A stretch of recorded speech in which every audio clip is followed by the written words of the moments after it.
কিরে দিছি, এত তাড়াহুড়া করে কোথায় যাচ্ছিস? আরে গণভবনে যাচ্ছি রে। কেন তুই যাবি না? কি বলিস? গণভবনে কি করতে যাবো আবার?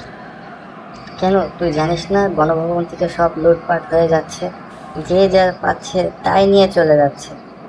হ্যাঁ, তা তো জানি যে সব লুটপাট হচ্ছে, কিন্তু এটা কি কোনো সভ্য বাঙালির কাজ বল? যেগুলো লুটপাট হচ্ছে সেগুলো তো আমাদের নিজেদের সম্পদ। বল্টু, আমি না গণভবনের কোনো কিছুই নিব না। আমি একটা ব্যক্তিগত সম্পদ নিতে যাচ্ছি। কি বলিস? গণভবনে আবার ব্যক্তিগত সম্পদ কার?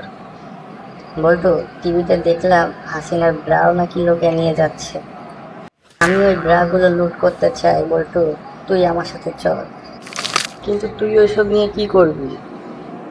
আমার না খুব জানতে ইচ্ছা করছে হাসিনার সাইজ কত। হাসিনা কত সাইজের ব্রা পরতো। তোর কথা শুনে তো আমারও মাথা নষ্ট হয়ে গেল। ঠিক আছে, চল যাই। ব্রাগুলো কিন্তু ফোমের, জানিস তো। হ্যাঁ, আমাদের টাকা মেরেই তো ফোনের ব্রা কিনেছে। চল যাই, লুট করে নিয়ে আসি। বন্ধুরা, আমাদের ভিডিওটি কেমন লাগলো?